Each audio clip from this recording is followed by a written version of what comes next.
अब जाहिर है जो कुल हुवल्लाहु अहद पढ़ेगा वो क्रिसमस तो नहीं मना सकता मेरे भाई, वो अल्लाह के बेटे की पैदाइश का जश्न तो नहीं मना सकता। हमारे बहुत सारे मुसलमान नौजवान लड़के और लड़कियां जो कॉलेज में पढ़ते हैं, जो दीन से दूर हैं, जो कुरान से दूर हैं, जो इस्लाम से दूर हैं, और जिनको पता भी नहीं कि इस्लाम का मतलब क्या है और तौहीद का मतलब क्या है, वो फेसबुक के ऊपर आज के दिन मुबारकबाद दे रहे हैं कि हमारे ईसाई भाइयों को क्रिसमस की बहुत बहुत मुबारकबाद।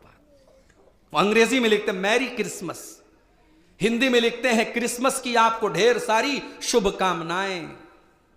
किस बात की शुभकामना दे रहे हो मेरे भाई? तुम अगर क्रिसमस की मुबारकबाद दे रहे हो तो तुम सामने वाले को गोया ये बता रहे हो कि तू ये अकीदा रखता है कि अल्लाह का बेटा ईसा है, और हम तुझे इस अकीदे पर मुबारकबाद दे रहे हैं, हम अभिनंदन कर रहे हैं, हम स्वागत कर रहे हैं। मेरे प्यारे साथियों, अल्लाह ताला का बेटा किसी को करार देना ये इतना बड़ा गुनाह है, ये इतना बड़ा गुनाह है कि कुरान में अल्लाह ताला ने सूरह मरियम के अंदर फरमाया वक़ालु इत्तख़ज़र रहमान वलदा। ये लोग कहते हैं कि रहमान ने बेटा बना लिया, ये लोग कहते हैं कि अल्लाह ने बेटा बना लिया। लक़द जीतुम शैअन इद्दा, तुमने बहुत खतरनाक बात अपने मुंह से निकाली है। तकादुस समावातु यतफ़त्तरन मिन्हु व तनशक्कुल अर्ज़ु व तख़िर्रुल जिबालु हद्दा।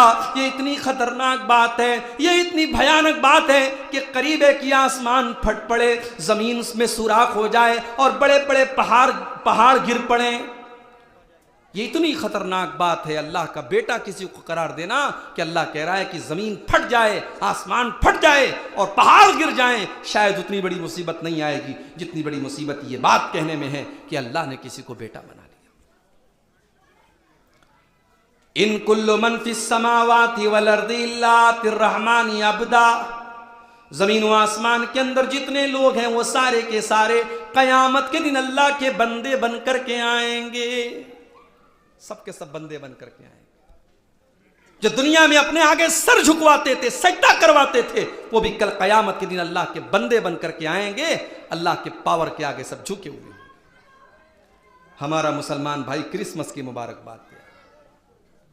और आगे बढ़िए, 31 दिसंबर की रात आई, बड़े बड़े होटलों में प्रोग्राम हो रहा है, बड़ी बड़ी हीरोइनों को लाखों करोड़ों रुपए देकर के बुलाया जा रहा है। 40-40 हजार रुपए के पास में होटलों में एंट्री मिल रही है, और वो होटलों में एंट्री हासिल करने वालों में हमारा मुसलमान नौजवान भी लाइन लग करके शामिल हो रहा है। मेरे प्यारे नौजवान साथियों, ये किस बात का तुम जश्न मना रहे हो? ये किस बात की तुम खुशी मना रहे हो?